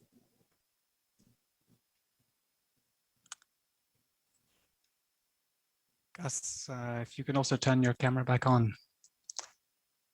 Thank you so much to both of you. I'm truly moved and inspired by this vision, Gus. I think I'm going to spend the next couple of years trying to make sure that everyone in government across Canada has watched those 15 minutes. Minister Fortier, thank you very much. I actually opened today's session earlier by saying that your mandate and your work has very much led to this conference because it's inspired our work here at McGill to accelerate and in really working with government. Il est évident lorsqu'un document gouvernemental est un travail d'amour. Et celui-ci a été une joie à lire dans sa transparence, sa perspicacité et sa franchise. Donc, merci beaucoup, beaucoup. We have prepared some questions in advance to follow up on these addresses and spark some follow-up discussion. So maybe I can start with you, Mona, to ask about the process that has led to this framework and to everything you've just discussed. So back in December 2019, November, maybe Prime Minister Trudeau gave you a mandate to better integrate quality of life measurements into decision-making and budgeting. And you immediately embarked on international engagement with the OECD and New Zealand and other countries focused on well-being and quality of life strategies.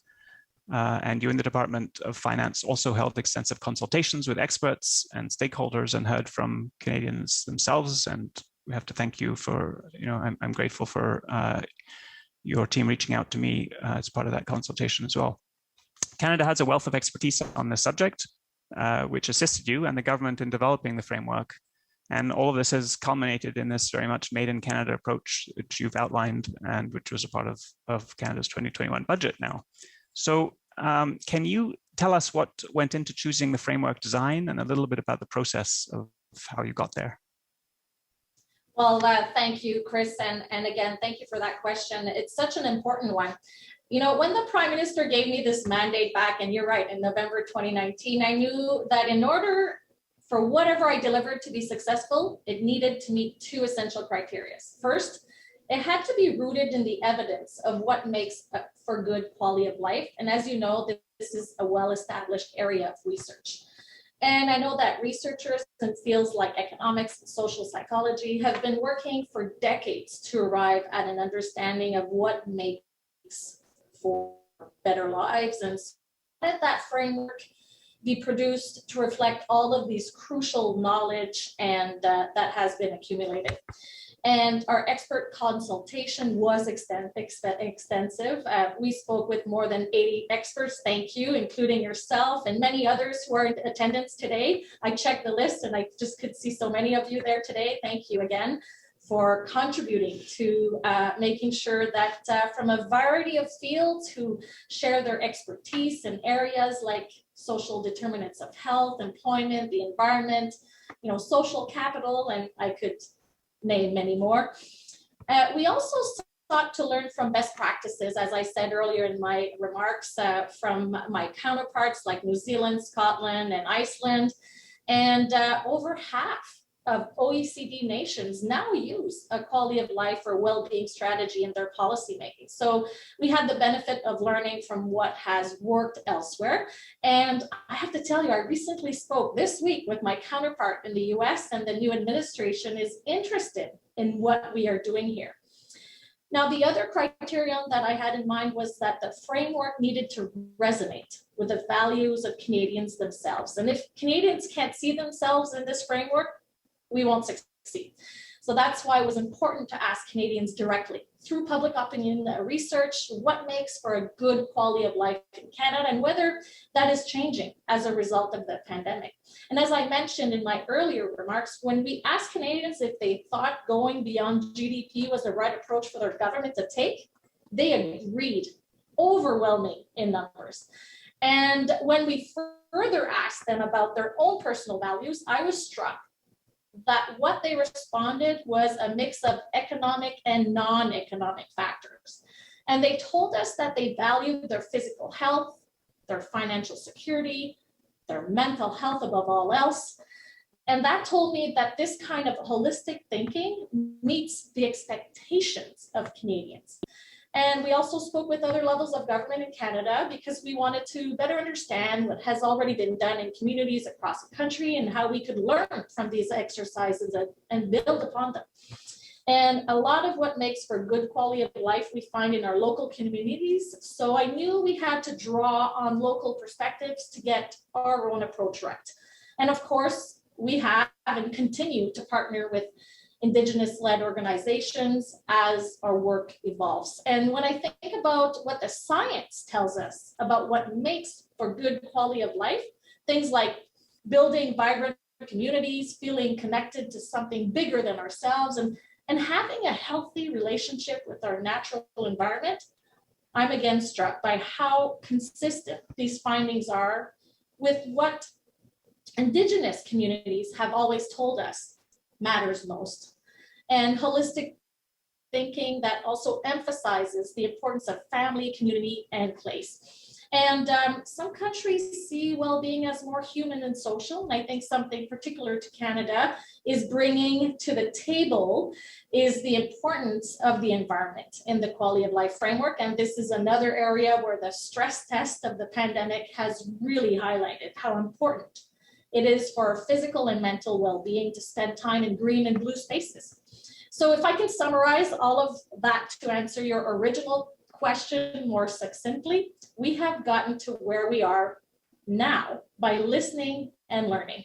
And that is what we hope to continue to do. And I do encourage everyone to have a look at our consultation paper that was released on Budget Day, because I would like to hear more about what you all think, and we can continue to build on this evergreen framework, made in Canada framework that we are presenting. So thank you for that question. Thank you. Yes, that word evergreen appears a couple of times in the quality of life framework document, and it's convincing that you see this as an evolving and never-ending piece of work. So Gus, you kindly gave a retrospective vision from the future in your opening remarks, and I want to ask you a little bit about a real retrospective view, because of course you have enormous experience in seeing some of these things already come to pass. So I want to give you, ask you if there are any particular lessons during your time as Cabinet Secretary and head of the civil service, but also the decade of work you've done since on well-being that might be useful for us to consider in Canada as we continue to develop this quality of life framework.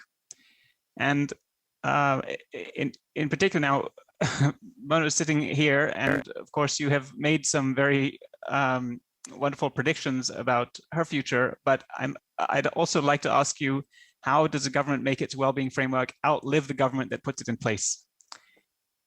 Okay, well, first of all, what have we learned? And I think we learned that, if you treasure something and you genuinely want everyone to believe that you treasure it, then measure it. So the data collection is massively important. And you in Canada seem to be getting this exactly right in terms of asking people, going around finding out what is it that matters to people and then building it up from the bottom. That's great. The one thing I would urge is, in the end, have some comparable data so that you can compare across countries and across provinces. Make sure you've got some of that. I particularly emphasize the subjective well-being data in that sense. A second point, which we got badly wrong and which you're getting right, but probably I'm not sure this is intentional, is you should implement this change during an economic recovery, right? I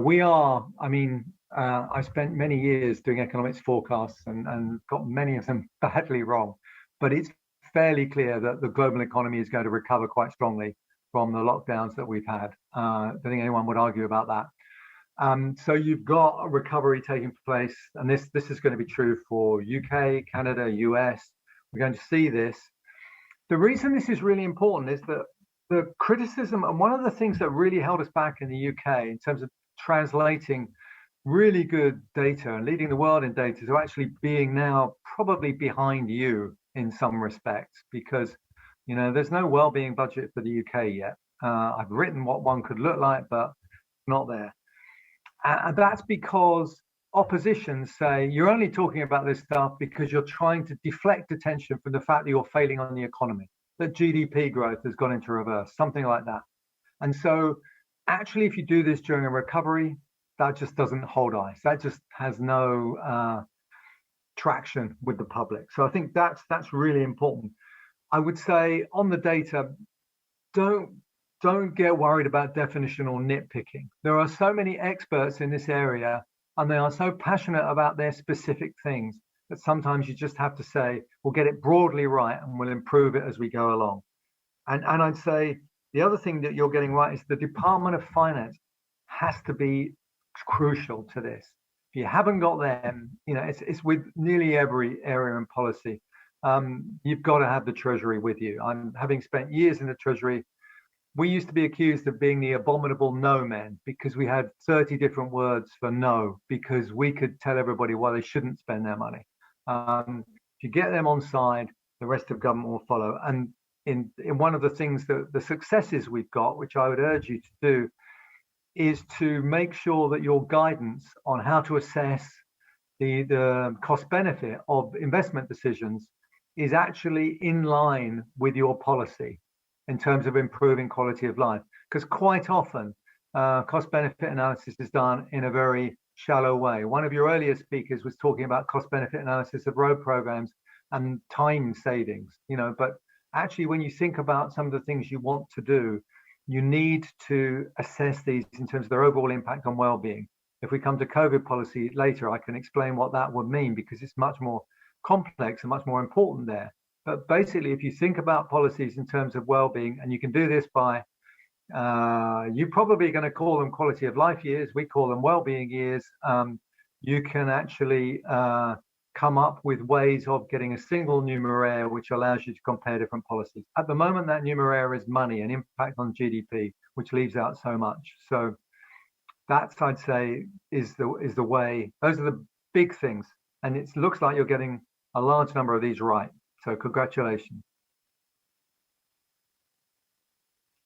Any comments on how to build policy that outlasts government cycles? Sorry. So make it sustainable across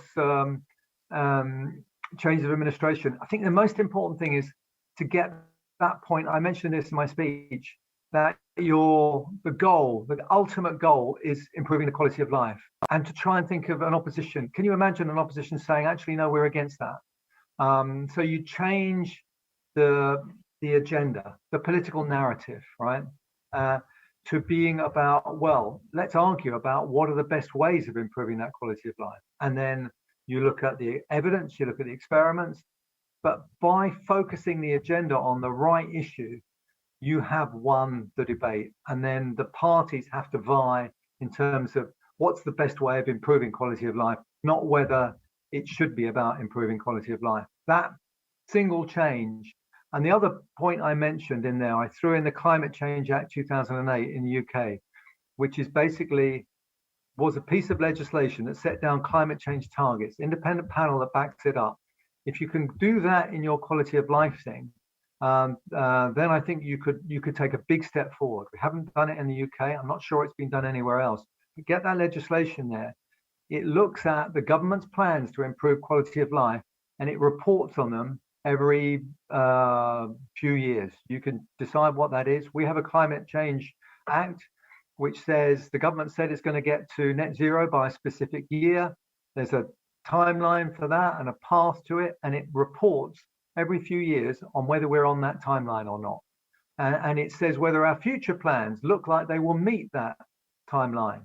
That, I think, will be a really big step forward in terms of doing it. And again, it would mean that across administrations, this act was passed. We've had different parties in charge since 2008, and it stayed there. And everyone abides by this independent panel, and it's really, really important.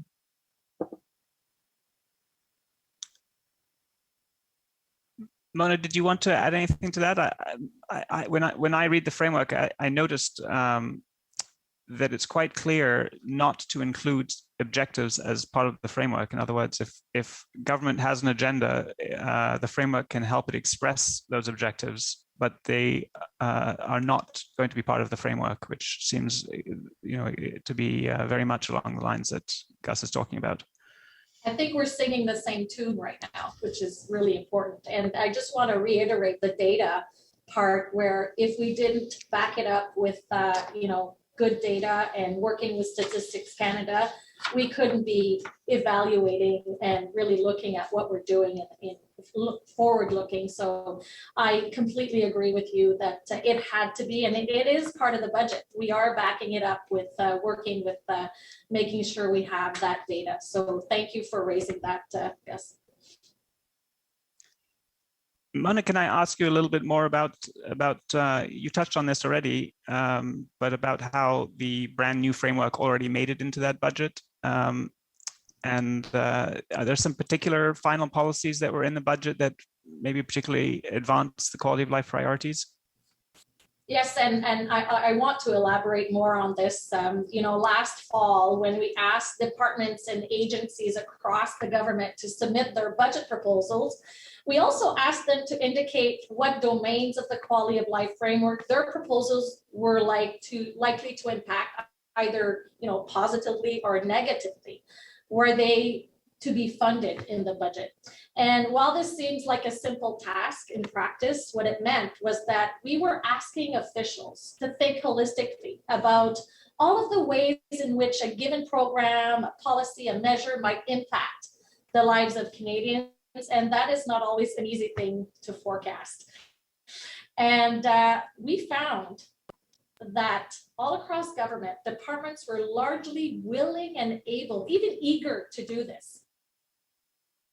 And each proposal included a summary of expected quality of life impacts. And this helped ensure that the expected impacts of each individual proposal on quality of life were understood and taken into account. But it also helped us get the overall mix of investments right. Considering this impact help us to think more systematically about trade-offs And if a proposal has benefits for our health, for example, but comes at a cost to the environment, we have a better visibility of these dynamics. And it also helps identify win-wins, such as investments that have the potential to grow our economy while helping us meet our net zero commitment, for example, or investments that advance gender equality while also creating jobs. And as I mentioned in my remarks, Annex 5 of the budget, the new impacts report, provides information on high-level impacts of each budget measure, 270 budget measures. And previous budgets have reported on gender and diversity impacts for each proposal in keeping with the requirements of the Gender Budgeting Act. But Budget 2021 is a first in that this analysis is expanded to include information on the nature of the impacts, and that is to go beyond who is affected to how each investment advances Canadians' quality of life. And there's no better example of a Budget 21 investment that advances quality of life than early learning and childcare. It's good economic policy, but it's also good social policy, and it creates jobs, contributes to growth.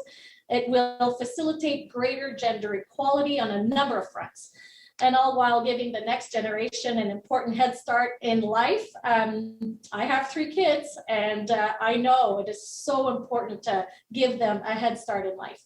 And I understand that interventions for children and youth was a key theme throughout this conference. So I really believe this is a quality of life investment that most of us here can agree upon. And another one I want to say that we really looked was the long-term care, where we invested $3 billion working with provinces and territories. So it'll be interesting to see the next steps as we implement, national national guidelines and work with the provinces and territories on long-term care. So thank you for that question, and I hope you will be able to people listening today to really consult what we've done and give us feedback also on how we can continue to make this framework better. Yes, it's right in there in the framework, email address to write to with your feedback. So Gus, let me turn back to you. You've already alluded to the fact that it's maybe impossible to think about well-being policy in the immediate future outside of the context of the global pandemic.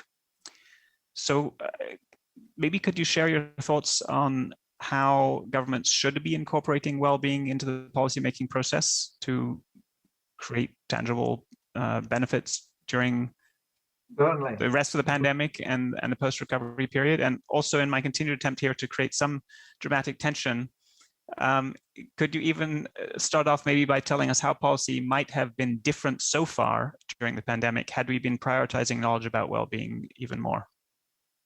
Absolutely. I think this is, and here I will probably talk mainly about the UK government, because the difference between different nations is very stark. The UK had a dreadful early pandemic. We're top of many of those dreadful league tables about deaths per person population.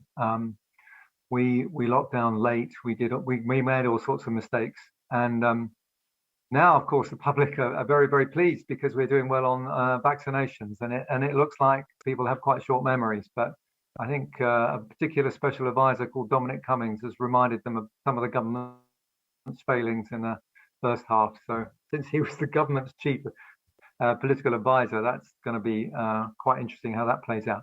In terms of the well-being stuff, yeah, the reason that people thought of COVID as a medical crisis, right? And they responded in the way that people do to medical crises. They've got lots of medical experts around the table and asked them about things. The problem with this, of course, was that, yes, it's a medical crisis, it's a virus, but actually most of the solutions turned out to be changing people's behavior, lockdowns, things like that, right? I mean, yes, vaccines long-term, but let's look at the kind of beginning, the part that we've been through, right? And when you do those, you've got trade-offs. Medics aren't good at the language of trade-offs, right? But social scientists are, this is their nature. So you really needed to have social scientists saying, you take the one issue like closing schools. How do you decide whether to close a school? closing schools has all sorts of well-being impacts. Has a well-being of the kids who are not getting educated, has well-being on the parents who've got the kids at home.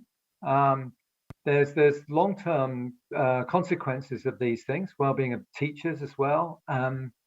And yes, there are implications, which we were very uncertain about, what the implications for transmission are in all of this. But essentially, you needed to weigh up all of these different factors. Similarly, when it comes to what we did with some of our messaging, let me just give you two examples of the presentation where a well-being approach would have been completely different. First of all, I don't know what language you had in Canada, but we had social distancing. That was the big phrase. You know, we've all got to do social distancing. Dreadful, complete bloody disaster, right? We needed social togetherness, but we wanted physical distancing, most certainly, but social togetherness. We needed communities to help each other. We needed to, all those people who were shielding, we need to go and help them, you know, manage shopping and things like that. There are all sorts of things that we needed to do. So that was bad. Another phrase we had was stay at home. So people stayed at home, people who should have been tested for cancer issues and all the rest of it. And so we have now got this backlog. There was someone talking today about backlogs which are going to take years to meet, where there's all sorts of medical issues that have been put off, delayed, or not done because we concentrated on COVID. And to be honest, our governments wanted to concentrate on COVID because the thing they were absolutely paranoid about was our health service being overrun and television cameras showing pictures of people on trolleys, intensive care units that were too full. The kind of pictures we're seeing actually tragically in India, coming from India now, they didn't want to happen. So there was no one who was putting together the whole well-being approach and looking at actually of these policies, which ones are going to be right for the overall well-being of the nation, both now and the future, which may have involved some differences. Of course, probably what it would have told us is actually just be really tough on test and trace and all those other things very early on. But you know, the fact is we didn't actually have a framework, and I think that's what was really missing to bring all of those different factors into account. And if you looked at your COVID policy with your quality of life framework and exactly the things that Mona described about all the policies that you asked your officials to come up with for the budget, you apply those to the COVID policy implications, you'd have come to, I think, much, much better decisions and also much better presentation of those decisions. Thank you very much. Mona, did you want to jump in? So we are running nearly out of time here, and Mr. Fortier has house duty at noon. I'd love to ask you one more question each. You know, I prefer staying with you guys today. But house duty is very important. It's called the well-being of the day of Friday. Shall we wrap it up there, or would you like a go ahead? Let's. I can go over 5 minutes. Okay. Well, I would love to just hear a little bit more about one of the innovative parts of this framework, which is that you have two cross-cutting lenses that adds a different dimension in it. Dimension so separate from the 5 themes. And these are the disability and inclusion and the sustainability and resilience. So could you just give us a little bit more details on how those, or what they are, how they'll be used, or how and maybe how they were developed? Yes, of course, and of course they are key features of our Made in Canada framework, and they take the framework beyond being a collection of interesting indicators to something more dynamic. And ultimately, the lenses are about looking at each quality of life indicator from a set of different perspectives. And to start with the fairness and inclusion lens, this builds upon our existing tradition of gender-based analysis plus, or GBA plus, which is about ensuring that the impacts of all government policies on people, including women, are thoroughly considered in decision-making. And the idea behind this lens is the belief that we need to get beyond only traditional looking at population averages and instead study different regions, sectors, ethnicities, or ages, or income levels, so that we can target our investments and interventions to where they are needed most. And that could mean a greater emphasis on prevention. For example, this is akin to a shift in our thinking as a society from solely treatment to mental health promotion instead, and creating safe workplaces, investing in social infrastructure that encourage human interaction, and enhancing access to blue and green spaces are really policies that make for better lives now and, of course, in the future. And that brings me to the sustainability and resilience lens, and this is about the long-term outcomes. Here, I really want to ensure that the decisions we make today don't come at the expense of future generations of Canadians, and let's take, for example, climate change. And when it comes to quality of life, many of the best actions we can take, like investing in early learning and childcare, like I said earlier, or tackling climate change, often seems like big costs today. But they are, in fact, investments in the future, and they will pay dividends. So if we want better lives, we need to adopt an investment mindset and think about longer term than we are used to be doing. And therefore, to summarize my thoughts, these two lenses reflect the multiple ways that quality of life data will be analyzed in order to generate meaningful insights that will enable us to make better decisions. And of course, the outcome of improving lives for all Canadians. Thank you very much. Okay, back to you, Gus, for a last question. You already touched on this in your vision on the international question. Do you have any particular areas, see any particular areas where Canada and other countries could be working together to better align policy with evidence about well-being, or more generally to promote better quality of life internationally? Yes, I think if you think about things like migration, they obviously cross borders. Climate change, quite clearly, is not something you can do country by country. I would particularly say the regulation and taxation of digital is a massive thing. A lot of these things will come up at the G7, and I'm really pleased that you'll be there, Mona. Sounds like you'll be a really good influence, and some of our ministers in the UK will need you, and you'll be able to lead them on a lot of this. So that's great. And I think one of the things that collectively we need to think about is we'll all be thinking about how to manage the recovery from the pandemic and how to make this work. And there's all sorts of ideas that countries have got about building back better and leveling up. You know, we've all got phrases like that we're all going to try and do. I think my biggest worry in all of this is that we'll do it by thinking about physical capital, about improving the broadband system, which is certainly worthwhile. But I think there's been a lot of destruction of social capital and social infrastructure. And some communities have been really badly hit. Some groups have been really badly hit.